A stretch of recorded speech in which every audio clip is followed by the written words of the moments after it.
नमस्कार दोस्तों, मैं आशा करता हूँ कि आप लोग अच्छे हो। Theme 6 socio cultural and linguistic issues चल रहा है। इसके वीडियो नंबर 2 पे अब हम आते हैं। पिछले वीडियो में हमने ये समझने की कोशिश की थी कि किस तरीके से इंडिया में जब बात हुई नेशनल यूनिटी को लेके कि कौन सी लैंग्वेज कंट्रीब्यूट करेगी नेशनल यूनिटी के लिए, तो पहले डिबेट हिंदी का था। बट उसके बाद एक अंडरस्टैंडिंग कॉन्स्टिट्यूएंट असेंबली में ये आई कि हिंदी के सिवाय बाकी लैंग्वेजेस भी इम्पोर्टेंट हैं। तो इस नज़रिए से कॉन्स्टिट्यूएंट असेंबली ने 8th schedule of the constitution conceptualise किया। 8th शेड्यूल कंसेप्चुलाइज करने के बाद कॉन्स्टिट्यूएंट असेंबली ने ये बात बोली कि अब हमें एक तरीके से जो है बाकी लैंग्वेजेस को भी एक इक्वल स्टेटस देते हुए गेम को आगे बढ़ाना है और कंट्री में सारी लैंग्वेजेस को कंट्रीब्यूट करके ये इंश्योर करना है कि भाई नेशनल यूनिटी के लिए सब लैंग्वेजेस काम करें। अब सवाल सबसे बड़ा ये उठता है, जैसा कि मैंने आपको पिछले वीडियो में जहाँ पे हमने छोड़ा था वो बताया था कि भाई इस नज़रिए से अगर हम देखें तो फिर ऑफिशियल लैंग्वेज इंडिया की क्या होगी। तो यहाँ पर देखें तो भाई सबसे पहला सिनेरियो क्या था। एक केस ये था दोस्तों कि भाई क्या हम ऑफिशियल लैंग्वेज इंग्लिश बना सकते हैं। तो देखो, इंग्लिश के बहुत सारे प्रोपोनेंट्स थे उस समय गवर्नमेंट में, उस समय सरकार में, नेशनल लीडर्स के द्वारा उस समय उनके जो ग्रुप्स थे, प्लस कॉन्स्टिट्यूएंट असेंबली में भी कई लोग थे जिन्होंने ये बात बोली कि भाई let's make English as the official language of India.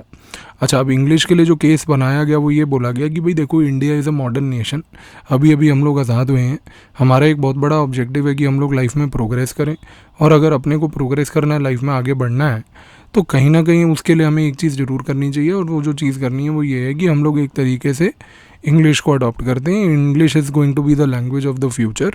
तो ये लैंग्वेज तो सबको आनी चाहिए, और जिसको नहीं आएगी तो भाई वो एक तरीके से वर्ल्ड सिटीज़न नहीं बन पाएगा। तो अगर इंडिया को एक साइंटिफिकली डेवलप्ड कंट्री बनना है, इंडिया को एक वर्ल्ड की इंपॉर्टेंट कंट्री बनना है, इंडिया को एक डेवलप्ड कंट्री, मॉडर्न कंट्री बनना है, तो कहीं ना कहीं इंग्लिश को एक्सेप्ट करना चाहिए। तो ये तो आर्ग्यूमेंट्स आए in the favour of English कि भाई इंग्लिश को अडॉप्ट कर लो। पर यहाँ पर चैलेंज क्या था? यहाँ पर चैलेंज ये था कि भाई कांग्रेस के कई लीडरों ने ये बात बोली कि भाई ये तो अब अपन लोग नहीं कर सकते। ये इसलिए नहीं कर सकते क्योंकि उन्होंने कहा कि भाई देखो, पूरे नेशनल मूवमेंट के दौरान हमने इंग्लिश लैंग्वेज को तो रिजेक्ट किया है। पूरे नेशनल मूवमेंट के दौरान हमने बार बार यही बात बोली कि भाई इंग्लिश लैंग्वेज तो एक तरीके से फॉरेन लैंग्वेज है। और यही बात नहीं बोली कि सिर्फ फॉरेन लैंग्वेज है। इनफैक्ट जो महात्मा गांधी थे, गांधी जी ने तो एक बात ये तक बोल दी थी कि भाई इंग्लिश लैंग्वेज जो है उससे लोगों की अंडरस्टैंडिंग और इंटेलेक्ट ही डेवलप नहीं हो पाएगा।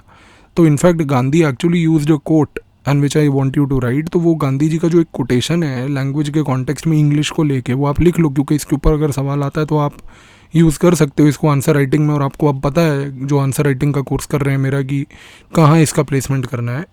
तो गांधी का ये वाला स्टेटमेंट जो है आप इसको लिखो। तो Gandhi ji stated that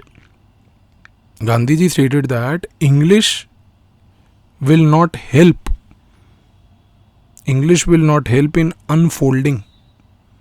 in unfolding the genius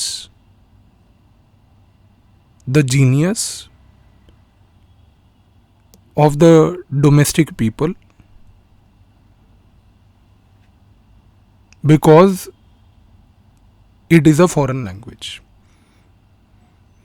तो भाई गांधी जी ने तो बहुत सिंपल सी बात बोल दी। गांधी जी ने तो बोला कि भाई इंग्लिश जो है एक तरीके से फॉरेन लैंग्वेज है, और ये फॉरेन लैंग्वेज होने के कारण तो भैया एक समस्या बहुत बड़ी ये हो जाएगी कि कहीं ना कहीं जो है हमारे लोगों का अपना इंटेलेक्ट, अपना स्टेचर, एक तरीके से जो इंटेलेक्चुअल स्टेचर की बात कर रहे हो आप, वो डेवलप ही नहीं हो पाएगा।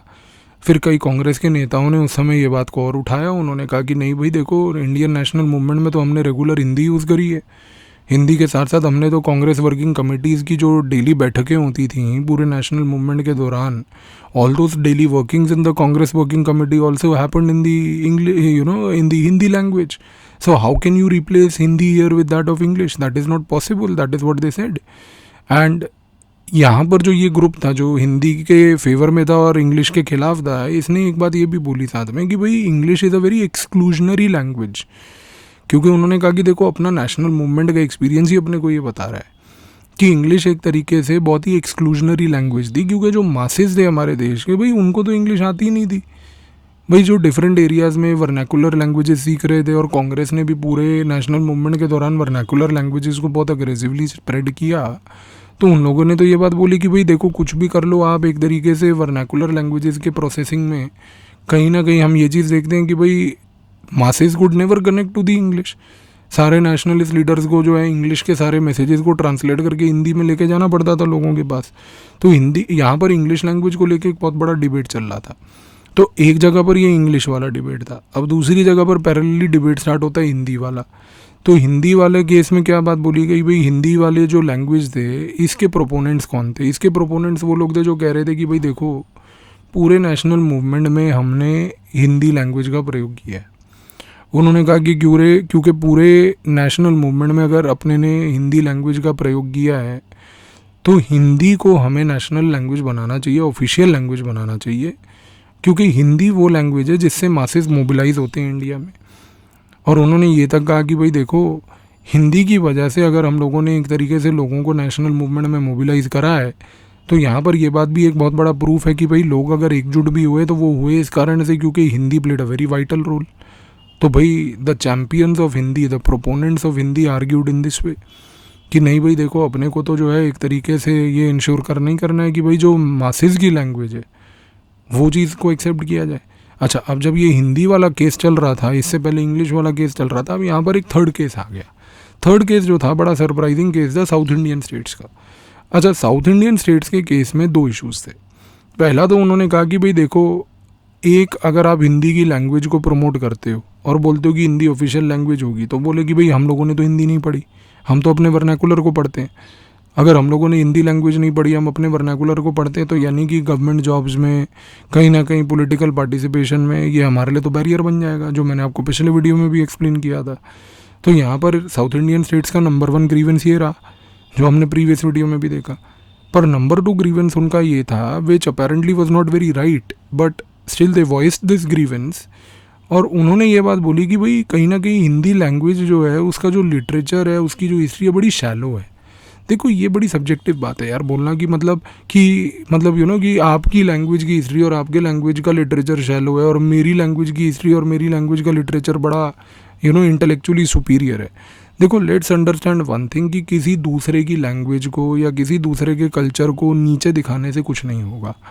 अगर आप एक नेशनल यूनिटी जैसी चीज़ की बात कर रहे हो तो नेशनल यूनिटी में आपको ये चीज़ याद रखनी है कि भाई देखो सबका कल्चर अपनी जगह, लेकिन एक नेशनल कल्चर होना ज़रूरी है। देखो मैं आपको बार बार बोल रहा हूँ दोस्तों, कहीं ना कहीं इंडिया की प्रोग्रेस में, इंडिया के ओवरऑल डेवलपमेंटल स्टोरी में जो सबसे बड़ा हर्डल आज की डेट में रहा है, मैं फिर रिपीट करके वही पॉइंट बोल रहा हूँ, वो यही है कि we are yet to come out of that narrow thinking of religion and language and caste. तो प्रॉब्लम इसकी भी देखो आपका अपना रिलीजन, आपकी अपनी लैंग्वेज, आपका अपना कास्ट इंपॉर्टेंट है, but then don't forget the fact कि there is something bigger than that also and that is a concept called nation. तो यहाँ पर जब ये साउथ इंडियन स्टेट्स ने ये ग्रीवेंस निकाला कि नहीं देखो कि भाई कहीं ना कहीं जो है हिंदी लिटरेचर जो है, हिंदी हिस्ट्री जो है वो इतनी मतलब इंटेलेक्चुअली सुपीरियर नहीं है in contrast to South India की जो लिटरेचर है, साउथ इंडिया की हिस्ट्री है। देखो साउथ इंडिया की लिटरेचर, हिस्ट्री, कल्चर बहुत पुराना है, एंशिएंट है, but so is the case with Hindi. Hindi भी तो वैदिक समय से एक तरीके से अगर हम देखें, चाहे देवनागरी स्क्रिप्ट ना हो बट संस्कृत तो थी। तो ये बात बोलना कि भी देखो उनका लैंग्वेज और लिटरेचर नहीं है, वो इसलिए आप बोल रहे हो बिकॉज आपको उसके लैंग्वेज और लिटरेचर का अप्रिसिएशन नहीं है। तो अगर आपने वो लिटरेचर और लैंग्वेज नहीं पढ़ा तो you can not claim and say at a time when the country is working on building national unity की भाई आपका इन्फीरियर है, मेरा सुपीरियर, और ऐसा डिबेट करना। अच्छा, जब ये वाली बात हुई, थर्ड वाला जो केस मैंने आपके सामने पेश किया अभी, जब ये इशू आया तो उस समय कई पॉलिटिकल लीडर्स जो थे, जो एसोसिएटेड थे डिफरेंट पॉलिटिकल आउटफिट से, जैसे कि भाई एक जनसंघ था, एक हमारा संयुक्ता सोशलिस्ट पार्टी थी डॉक्टर राम मनोहर लोहिया वाली, इन लोगों ने इस चीज़ की बड़ी आपत्ति करी। उन्होंने कहा कि यार ये तो एक तरीके से गलत है कि भाई आप हमारे लैंग्वेज को, हमारे कल्चर, हमारी लिटरेचर, हिस्ट्री को जानते भी नहीं हो और बिना जाने एक ऐसा ओपिनिएटेड सा आप स्टेटमेंट जो है पब्लिक डोमेन में रख रहे हो, तो इससे तो नेशनल यूनिटी अफेक्ट होगी। तो जब ये बहुत बड़ा डिबेट उठा तो अब सवाल ये उठा कि इस समय इस डिबेट को रिकनसाइल कैसे किया जाए। तो इस समय गवर्नमेंट ने बड़ा टैक्टफुली इस चीज़ को डील किया। गवर्नमेंट ने कहा कि देखो ऐसा है, हमें एक मिडल पाथ अपनाना पड़ेगा। मिडल पाथ जो है हम लोग ये अपनाते हैं कि अभी हम लोग स्टार्ट करते हैं हिंदी से, और हम लोग हिंदी को एक तरीके से लैंग्वेज लेके चलते हैं for the purpose of official communications. लेकिन उन्होंने साथ में एक बात ये भी बोली कि भाई कहीं ना कहीं gradually we will move to English, क्योंकि अगर हम लोग ग्रेजुअली इंग्लिश तरीके की तरफ जाते हैं तो इंग्लिश की तरफ जाने से एक एडवांटेज ये हो जाएगा कि भाई over a period of time जो वर्ल्ड लैंग्वेज है, जिसकी वजह से एक ग्लोब में आपकी स्टैंडिंग भी होगी। तो वो लैंग्वेज जानना भी ज़रूरी है, but that doesn't also mean कि हम अपनी जो नेटिव लैंग्वेज है या जो हमारी अपनी एक तरीके से अपनी इंडिजिनस लैंग्वेज है हम उसको भी खो बैठे। और क्योंकि साउथ इंडियन स्टेट्स में English was more preferred over Hindi, it's not कि साउथ इंडियन स्टेट्स ये कह रहे थे कि भाई आप ऑफिशियल लैंग्वेज तमिल बना दो। भाई अब तमिल लैंग्वेज आपने ऑफिशियल बना दी उत्तर प्रदेश में, वहाँ पर आदमी जो है अपनी खुद की लैंग्वेज नहीं जानता और खुद के ऐसे इनोवेटिव वर्ड निकाल रखे हैं यूपी वालों ने। तो यहाँ पर डिबेट ये नहीं था कि भाई तमिल लैंग्वेज होनी चाहिए या क्या, तो डिबेट ये हो रहा था कि भाई हिंदी नहीं होनी चाहिए, इंग्लिश रख लो क्योंकि अपने को इंग्लिश आती है। तो एक मिडल पाथ अपन ने अपनाया, जो गौतम बुद्ध हमेशा से बात बोलते थे कि भाई जब समस्या में हो तो मिडल पाथ ढूंढो। तो मिडल पाथ हमने ये ढूंढा कि भाई हिंदी को रख लेते हैं अभी फॉर द टाइम बिंग, और हिंदी के बाद ग्रेजुअली जो है 1965 में एक बार प्रोग्रेस को अपना पूरा रिव्यू वगैरह करके जो है उस समय हम लोग जो है इंग्लिश अडॉप्ट कर लेंगे। और तब तक उस दौरान हम लोग कोशिश ये करेंगे कि जो 1965 जब तक अपन लोग पहुँचते नहीं तब तक हम लोग हिंदी जो लैंग्वेज है उसका जो लिटरेचर है, उसकी जो हिस्ट्री है, उसको साउथ इंडियन स्टेट्स में लेके जाते हैं लोगों तक, ताकि वहाँ के लोगों को हिंदी की लिटरेचर, हिंदी की हिस्ट्री के बारे में पता चले। और जैसे जैसे वो अवेयरनेस उनके वहाँ पर आएगी, वो हिंदी लैंग्वेज सीखेंगे, हिंदी लैंग्वेज समझेंगे, तो कहीं ना कहीं एक नेशनल यूनिटी इस्टेब्लिश की जाएगी। तो नॉन हिंदी स्पीकिंग एरियाज़ जितने भी हो गए, जैसे कि आसाम हो गया, नागालैंड हो गया, पंजाब हरियाणा वाला एरिया हो गया, एक तरीके से साउथ इंडियन स्टेट्स हो गए, West Indian states, Gujarat Maharashtra हो गया, तो एक आइडिया ये दिया गया कि हम लोग को हर जगह पर ग्रेजुअली हिंदी को प्रमोट करना है। इस बैकड्रॉप में 1956 में एक तरीके से कहीं ना कहीं हमने देखा कि एक ऑफिशियल लैंग्वेज कमीशन बैठता है। 1956 में जब ऑफिशियल लैंग्वेज कमीशन बैठता है तो वो ये प्रपोजल सामने रखता है कि अभी हिंदी से स्टार्ट करते हैं, 1965 तक उसको रिप्लेस करके इंग्लिश पे ले आएंगे। अब इस प्रोसेस में 1960 में 4 साल के बाद ऑफिशियल लैंग्वेज कमीशन के 1960 में प्रेसिडेंट ऑफ इंडिया ने हिंदी को प्रमोट करने के लिए काफ़ी कदम उठाए, जिसमें से सबसे पहला कदम ये उठाया कि एक सेंट्रल हिंदी डायरेक्टरेट बनाया गया। तो ये सेंट्रल हिंदी जो डायरेक्टरेट बना, इसका सबसे बड़ा ऑब्जेक्टिव ये था कि कहीं ना कहीं सेंट्रल हिंदी डायरेक्टरेट जो है हिंदी लैंग्वेज को डिफरेंट रीजन्स में, नॉन हिंदी स्पीकिंग रीजन्स में प्रमोट करेगा। दूसरा, गवर्नमेंट ने बहुत कोशिश ये भी करी कि जितने भी मेजर वर्क्स हैं, जैसे कि जो नेटिव आपके वर्नैकुलर लैंग्वेजेस के वर्क्स हैं, उनको हम लोग बेसिकली हिंदी और वर्नैकुलर लैंग्वेज के मिक्स में ट्रांसलेट करें और उस वर्क्स को, लिटरेरी वर्क्स को, हिस्टोरिकल वर्क्स को लोगों तक लेके जाएं। और जितने भी लॉज थे, कंट्री उस समय जो लॉज पार्लियामेंट हमारी बना रही थी, ऐसा ये भी एक प्रयास किया गया कि इन सारे लॉज को हम लोग एक तरीके से कहीं ना कहीं ट्रांसलेट करके लोगों तक उनकी लैंग्वेज में, हिंदी में पहुँचाएँ। अब प्रॉब्लम कहाँ आई? अब मिडल पाथ तो अडॉप्ट कर लिया था, पर आपके मन में सवाल ये उठ रहा होगा कि यार जब मिडल पाथ अडॉप्ट कर लिया, मतलब साउथ इंडियन स्टेट खुश थे कि भाई 65 तक तो कुछ नहीं आएगा, इंग्लिश चलेगी, और 65 में अगर आएगा तो हिंदी को रिप्लेस करेंगे इंग्लिश से। तो प्रॉब्लम क्या थी? प्रॉब्लम दोस्तों यहाँ पर ये थी जो आज तक देखने को मिल रही है। इनफैक्ट ये इशू कई बार आपने देखा होगा कि हिंदी वाला एक बड़ा इमोटिव इशू हो जाता है साउथ इंडियन स्टेट्स में, and it keeps on flaring up again and again. So one reason why it फ्लेयर्स up is कि अब आप समझो कि जब 1956 में ये डिसीजन लिया गया ऑफिशियल लैंग्वेज कमीशन के तहत कि भाई हिंदी अभी रहेगी, हिंदी के बाद 1965 में उसको रिप्लेस करेंगे इंग्लिश से, तो उस समय ये हुआ कि जो ये हिंदी प्रमोट करने की जब बात आई, Hindi south Indian non Hindi speaking regions में ले जाने की बात आई, उस समय जितना भी ये हिंदी एपरेटस था हमारा, जितना भी हिंदी का इंस्टीट्यूशनल आर्किटेक्चर था हमारा, इसने एक गलती कर दी। वो गलती क्या कर दी इन्होंने कि जो इन्होंने हिंदी मैसेज का प्रोपोगेंडा किया, जो ये हिंदी मैसेज एक तरीके से लेके गए नॉन हिंदी स्पीकिंग रीजन्स में और साउथ इंडिया में, ये वहाँ पर बेसिकली संस्कृत ले गए। देखो, संस्कृत और देवनागरी में यार संस्कृत थोड़ी सी कॉम्प्लिकेटेड है क्योंकि लैंग्वेज प्योर है, ठीक है। अब देवनागरी स्क्रिप्ट फिर भी समझनी और पढ़नी और बोलनी आसान है, तो देवनागरी स्क्रिप्ट को अगर लेके जाते तो कहीं ना कहीं अडॉप्शन आसान होता, कहीं ना कहीं साउथ इंडियन स्टेट्स में अब्जॉर्प्शन भी इजी होता। अच्छा, अब प्रॉब्लम क्या थी कि जैसे हम लोग संस्कृत लेके गए तो संस्कृत के प्रमोशन के दौरान बार बार एम्फेसिस दिया जाता था कि भाई Sanskrit is the purest form of Hindi. देखो, प्योरेस्ट फॉर्म ऑफ हिंदी है, उसमें कोई मनाही नहीं, पर ये समझना भी ज़रूरी है साथ में कि प्योरेस्ट फॉर्म ऑफ हिंदी को प्रमोट करने के लिए आप एक ऐसे रीजन में जा रहे हैं जहाँ पर हिंदी ही नहीं थी। एक हिंदी स्पीकिंग रीजन में हिंदी लैंग्वेज के स्किल को आप बढ़ाकर संस्कृत लैंग्वेज पे लेकर आए तो समझ आता है। यहाँ पर वो जगह पर लैंग्वेज का स्किल ही नहीं था, और उधर अगर आप डायरेक्टली संस्कृत ले जाएं तो ये थोड़ी सी डिफ़िकल्ट हो जाती है। तो इस दौरान एक समस्या ये हुई, और वो समस्या कुछ ऐसी हुई कि भाई मेजॉरिटी नॉन हिंदी स्टेट्स जो थे, जो जितने भी ये non Hindi speaking south Indian states थे, संस्कृत को समझने में इनको क्योंकि डिफ़िकल्टी हुई, दिक्कत हुई, तो इनमें इनसिक्योरिटी और बढ़ गई।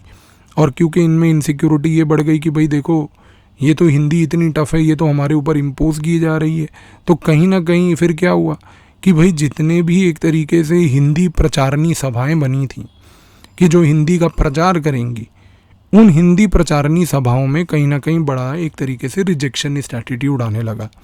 एक हिंदी प्रचारणी सभा जो थी वो सी राजगोपालाचारी के लीडरशिप में भी बनी थी साउथ इंडिया में, और सी राजगोपालाचारी ने जब ये पूरा कॉन्सेप्ट अपने सामने अनफोल्ड होते हुए देखा कि किस तरीके से हिंदी लैंग्वेज में संस्कृत आई जा रही है, और हिंदी जो देवनागरी में थी जो ज़्यादा इजीली ऑब्जर्व हो पाती वो नहीं आ रही थी, तो उन्होंने एक स्टेटमेंट दिया। इस स्टेटमेंट को आप लिख लीजिए, C Rajagopalachari statement, who was head of Hindi Pracharini Sabha, Pracharini means propaganda सभा, हिंदी प्रचारणी सभा। तो उन्होंने एक स्टेटमेंट ये दिया, उन्होंने कहा कि भाई Hindi is as foreign, Hindi is as foreign to non Hindi speakers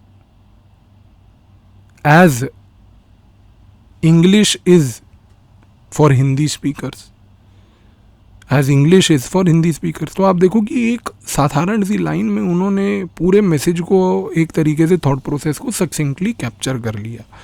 तो अब अगर आप देखो दोस्तों, तो कहीं ना कहीं 1956 के बाद जो ये हमारा पीरियड अनफोल्ड हुआ लिंग्विस्टिक थॉट प्रोसेस को लेके, ये एक बड़ा चैलेंजिंग सा समय था। सारी आंखें जो थीं अब वो 1965 पे थीं, क्योंकि ऑफिशियल लैंग्वेज कमीशन 1956 के तहत 1965 में रिव्यू होना था। तो 1965 पर जब अपन लोग पहुँचे और जब ये एक रिव्यू हुआ, तो 1965 से पहले एक बड़ा इमोटिव सा माहौल दोबारा चालू हो गया। तो यहाँ तक इस वीडियो को अब हम लोग रोकते हैं। इस वीडियो के बाद नेक्स्ट वीडियो में लैंग्वेज इशू को कंप्लीट करते हैं, और अब समझते हैं कि भाई ये जो 1965 से पहले जो रिव्यू होने के टाइम पे जो माहौल अपना बन रहा था, उस माहौल में क्या हुआ, रिव्यू में क्या हुआ, और फिर 3 लैंग्वेज फार्मूला फाइनली कैसे इमर्ज हुआ। तो आई होप जितना अभी तक डिस्कशन किया आपको समझ आ रहा है, क्लियर है।